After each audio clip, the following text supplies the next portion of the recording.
Our first speaker is Representative Leni Robredo from the 3rd District of Camarines Sur. Among other things, she is the author of the Freedom of Information Bill, the Full Disclosure Bill. She's very active with a group called Saligan, an NGO focused on legal empowerment of the poor, and she leads various groups focused on women's empowerment. Leni's a lawyer, and she's also the wife of the late DILG Secretary and former Naga City Mayor, Jessie Robredo. Ladies and gentlemen, Leni Robredo.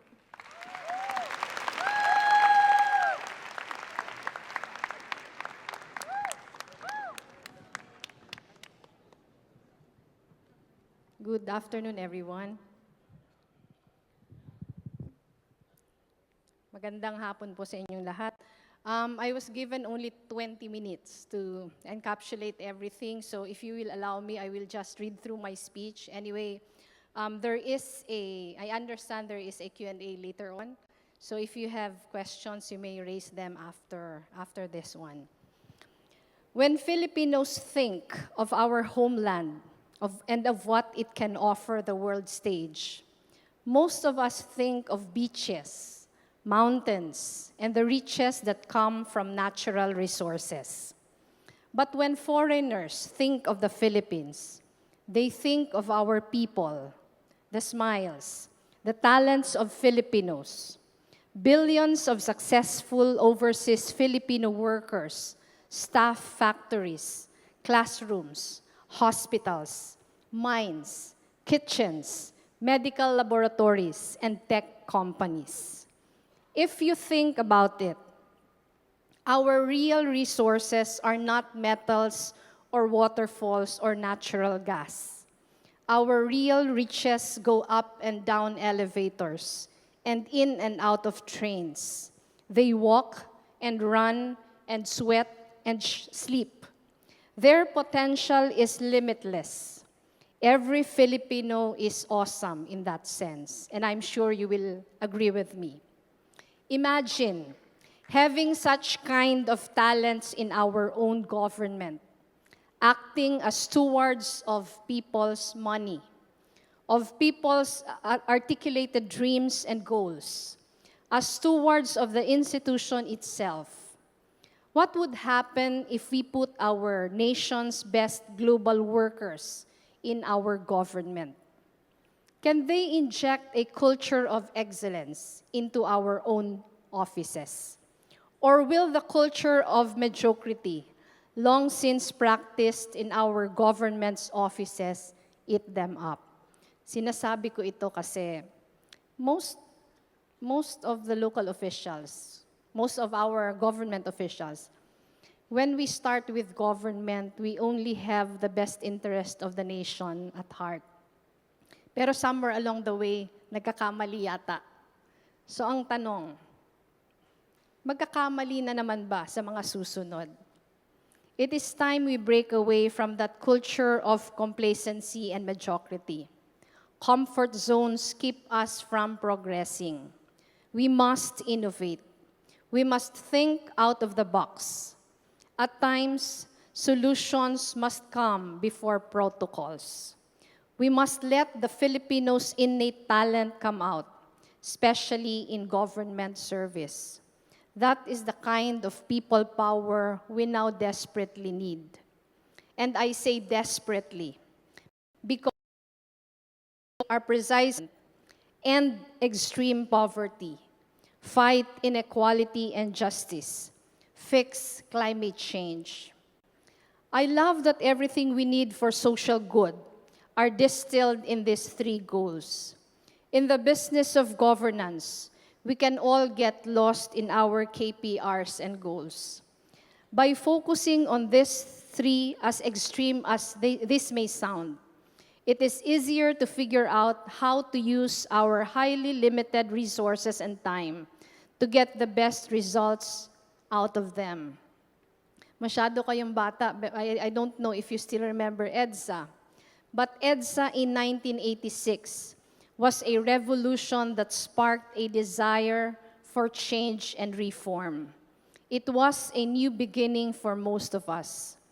but beginnings must be followed by real and sustained change, so that the sacrifices that led to them, the blood that was spilled, that led to those beginnings, can be considered well spent. My father was a lawyer and had been a long-time judge in our city. As far back as I can remember, it was the same path that I dreamt of taking. My life was all planned before. After graduating, I would go straight to law school and be a lawyer like my father. But I graduated in 1986, just after EDSA. And somehow, EDSA changed that. After joining the People Power Revolution, I went home for what was supposedly a short break after graduation. I learned that a government agency taking care of the Bicol River Basin was looking for economists. I graduated economics. And with a patriotic flair in my stomach, I applied and pushed law school in the back burner momentarily. My boss was to be Jesse, who would eventually become my husband. Hindi to love story, ah. Ano lang yun, segue. I have heard of how the organization was already changing because of him. However, he was unimpressed by my application because I carried with me a recommendation from his politician uncle. He told me quietly that that was no longer how things worked. Of course, I was mortified and told him that I was sorry it was a lapse in judgment and the mistaken understanding that the recommendation would help me get the job. But he left me biting my fingers for quite a time. I was called back to take the required examination and to write an essay of whatever topic I wanted. I wrote about the role of Cory Aquino in the EDSA revolution. I got the job, and the rest is history. But incidentally, my first day of work was August 18 of 1986. He died August 18, 2012, exactly 26 years later. Jesse and I were at exactly the same wavelength. He was already a fast-rising junior executive at San Miguel Corporation, and because of EDSA, gave up his job to find more meaning in what he was doing. He went home to Naga from Manila, wanting nothing more than to serve the country he loved. You could say our love story was born from the euphoria of EDSA, from a passion and desire to truly serve. We saw a country that was in the early stage of greatness, but was still very flawed and conflicted. Less than a year after I started working for the government, I got engaged to the boss and had to resign from work. Instead, I taught economics during the day in a local university and went to law school in the evenings. Caught by the patriotic fever then, Jesse also eventually resigned and ran for mayor of Naga at the age of 29. While my husband donned the mantle of the city mayor, I chose to stay away from the public eye while keeping the house for him and raising a family with him. When I eventually became a lawyer, I became a public attorney first, assisting indigent clients. Eventually, I joined an NGO where I was given the chance to quietly work, assisting peasants, fisherfolk, laborers, the urban poor, battered women, and the marginalized sectors in the Bicol region, with the hope of empowering them. I was and continue to be a fiercely private person. Through all this, I chose to be out of the limelight then. I kept a low profile in all my husband's 21 years as a public official. It was the life I chose. It was my decision, and I was happy with that decision. And I've said this before and I will say it again. Many say to be an empowered woman of our society, we always have to stand up and be heard. That all must listen to our voice at every opportunity. Many say gender equality is all about being as strong as a man, as important and as celebrated. In my life at least, it meant knowing when to let go of the limelight and when to step up. It meant knowing when to keep quiet and when to speak. Being empowered meant understanding that not all kinds of strengths are visible and auditory. I was lucky that I was blessed with a husband who allowed me to understand my true value as a woman. So I was able to sit back with a secure knowledge that my husband valued my judgment because I valued mine, and that together we were working on the same goals. But never did I imagine then that someday I would be leading a fight against a well-entrenched political dynasty, to become a public official myself. Never have I anticipated that one day, the torch my husband had been carrying will be passed on to me. But life is really all about facing the unexpected. Despite my early misgivings, I knew I cannot turn my back. I understood that I had to step forward because it was what was being demanded of me then. Looking back, I know I did the right thing. I realized that I had been handed the privilege of not only continuing the work my husband left behind, but also of being in a position to inspire, to influence, and make things happen. To be honest, until now, I am not sure if I was cut out to be a representative, much more a politician. In all the years that my husband was a mayor, I was never actively involved in his work and in his politics. But slowly I realized, in the many years of supporting Jesse up close, of getting a front row seat to watching his brand of leadership in action, of observing how he brought politics closer to the people, was all the training that I needed. And now I am trying to continue the legacy my husband left behind. I am running the last mile. He started in Naga, his campaign for transparency, accountability, and people participation.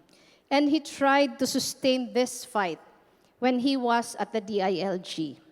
He understood that he was not just there to lead, but he was there to be an inspirational guide that was needed to encourage his constituents to take action. He always believed that good governance is the metric by which our leaders should always be measured.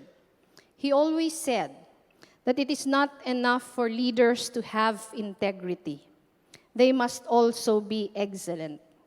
It is not enough to have the intention to make reforms. They must also learn to set up systems and to institutionalize these reforms. It is not enough for a public official to be good. There has to be a system which will force him to be good. And that is how we work for social good. That is how we create a good ecosystem that will produce the leaders that will make this country proud. And I believe that my responsibility now is to ensure that that legacy is kept alive. My role is to push for bills that will create Naga cities across the country. My battle is to push for systems. We cannot just keep on decrying corruption and forever holding hearings. We need to prevent it. We can fight corruption through transparency and good governance. Would that the Lord see fit to allow these two values to be ingrained in the consciousness of our people. Then and only then can we be sure of our path to greatness. As in the days of my youth, so it is also in yours. Each man, woman, and child is needed to ensure a government that is truly by the people and for the people. There are fewer rallies now to join than during our younger years. But there are 100 other good governance advocacies and tasks to perform. There may not be a dictator who can make us fear for our lives and that of our loved ones. But there are still the dictators of complacency and corruption that we still need to push back. We always say that this country is in need of leaders that are matino and mahusay. But more than that, remember that our country is also desperately in need of people like you. Remember that we don't just need great Filipino workers to man our government offices. I remember Jesse once said, and I quote, "Our political history has shown that we have put the burden of running this country to our best people for too long. And yet the gap between the rich and the poor has grown wider. For this country to succeed, we must make heroes of the ordinary people. We must make heroes of ourselves." Close quote. The question is, do we have what it takes to be heroes? Do we have what it takes to be stalwart stewards and change makers in government? And I hope your answer is a resounding yes. In our role as stewards of government working for social good, it is important to set up systems and institutionalize reforms. If our existing systems are not working, let us break them down and create new ones. Let us always aim for excellence. Strive to truly serve instead of just staying within our comfort zones. These are the only things that will make the sacrifices of EDSA worth the effort. I know that looking forward, the daily sacrifices, the daily dedication of people like you, real change makers in government that will put others first before yourselves, can be the culmination of our unfinished revolution. It is possible to change systems and to change people. It is possible not to get eaten up by the system, but creating a bureaucracy that makes real service easier rather than more complicated does not need a Jesse all the time, because we can all make heroes out of ourselves. We can continue the unfinished revolution. So why? What is the end game? Why must we care? Because, ladies and gentlemen, whether you admit it or not, our nation is at the cusp of greatness. Eyes around the world are on us today. Shall we trip on our expected progress again, the way we keep doing in the past?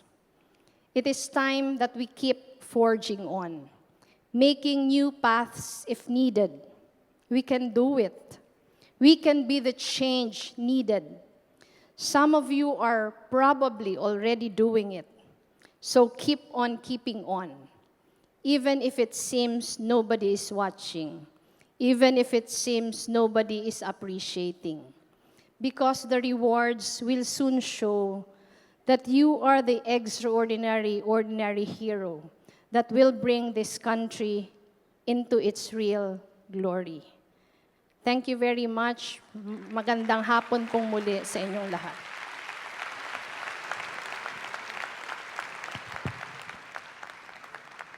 Thank you very much.